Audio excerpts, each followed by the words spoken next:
Did you know when people first saw sign language, they thought it was the standard language and universal? And then when they found out that wasn't true, they were very surprised. Each country has its own sign language. Also, each language has its own variations.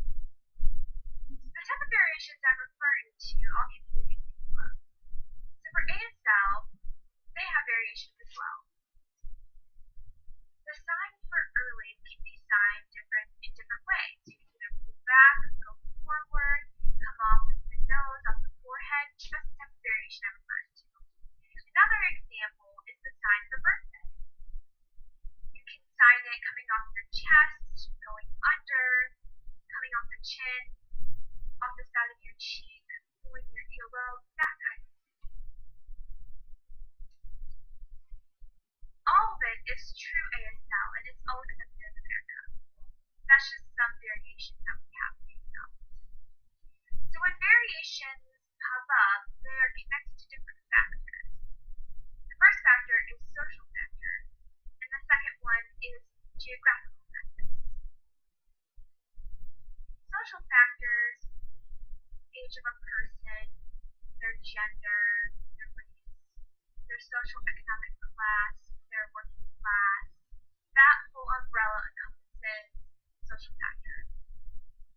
The next factor is geographical factor, where they live essentially, what kind of communities they live in, how they socialize with each other, what's in the middle, a river or a mountain or a brook, what kind of contact they have. Both of those social and geographical factors contribute to the variations in language. So the ASL variation that I want to focus on today is Black ASL. Many people have noticed that Black people, when they come together and sign, they identify themselves as Black sign language. And that's different. They have different facial expressions and movements. People comment and they see this, how they sign differently.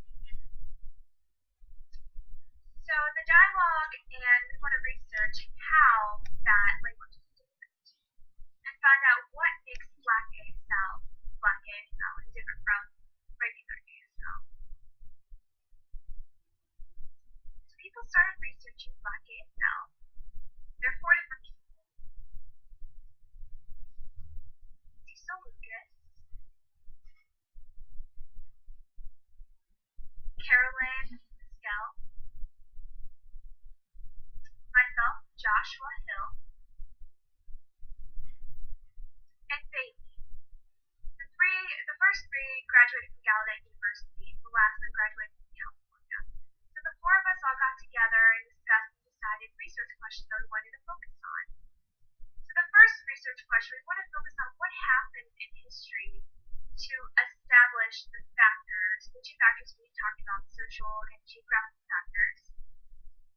And the second research question is, how do Black people identify with Black ASL?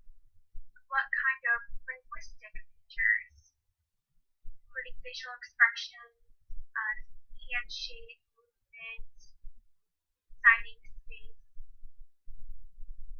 all of that are factors.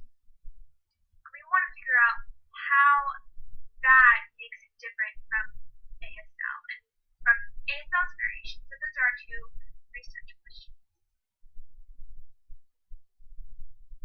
For Black ASL research, we decided to focus on states. Because states a long time ago, Black people were separated from the white people. They also had Black residential schools, and that's why we wanted to focus on to see if the Black children identified or developed their own sign language. So we decided to pick 6 states essentially: Texas, Alabama, Oklahoma, West Virginia, and North Carolina. So we established 2 different groups within each state. First group is people over 65, and the second group is people under 35. We wanted to see what the difference was because the older group had different experience in school than the younger group. Also, we were curious to see see if the signs, facial expressions, signing space, and linguistic features carried on to the younger generation or investigated. So that's why we set up two different groups to study. So once we finished establishing those groups for each state, we wanted to analyze Black ASL and the linguistic features.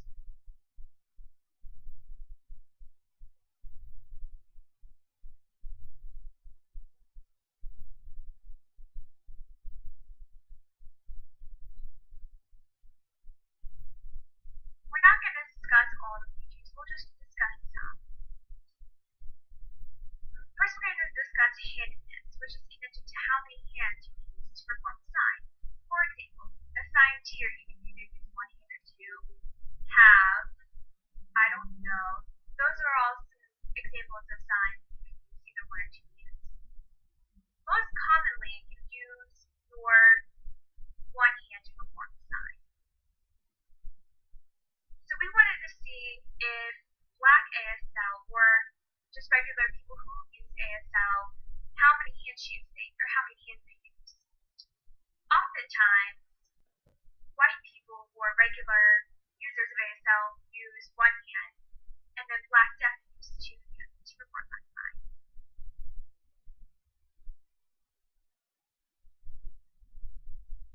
Another thing we wanted to focus on is location of the sign, whether it's on the forehead or on the chin. For example, the sign to teach can be formed either upper or lower, the sign for, that kind of thing. We want to know the location of the sign.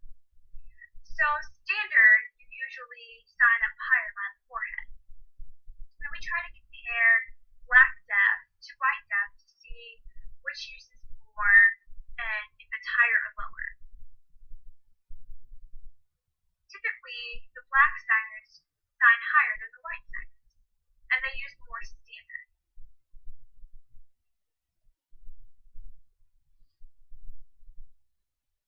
Now we want to focus on signing space of where that is.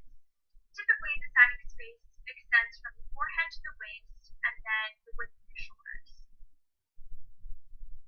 Black deaf, we're going to compare that signing space to the white, and we notice more larger signing space than the white. That's just something we notice when taking a look at this.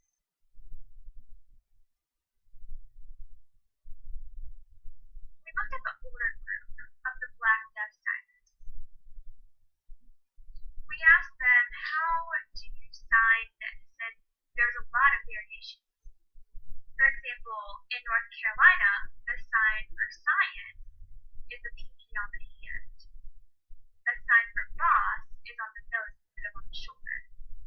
The sign for towel, which you perform like you're drying off of a towel, is now on the elbow. And the sign for bathroom is on the chest. In Texas, the sign for important is signed using an I shape in a different movement. The sign for chicken is instead of on the mouth, it's on the chest. Bathroom, it's on the shoulder. For West Virginia, the sign for pregnant, they sign them stuck. And the sign for birthday, they typically did birthday using two hands on the chin.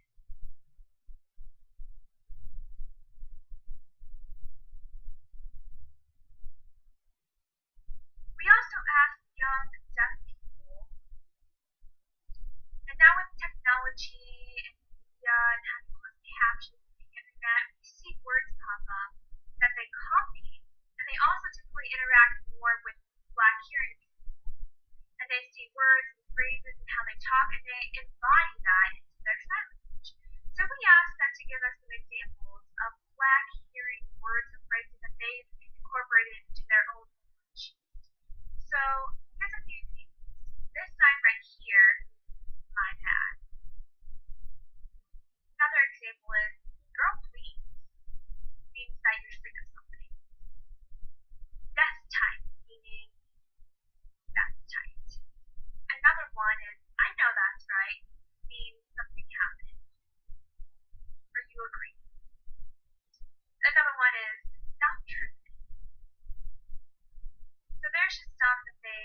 Incorporated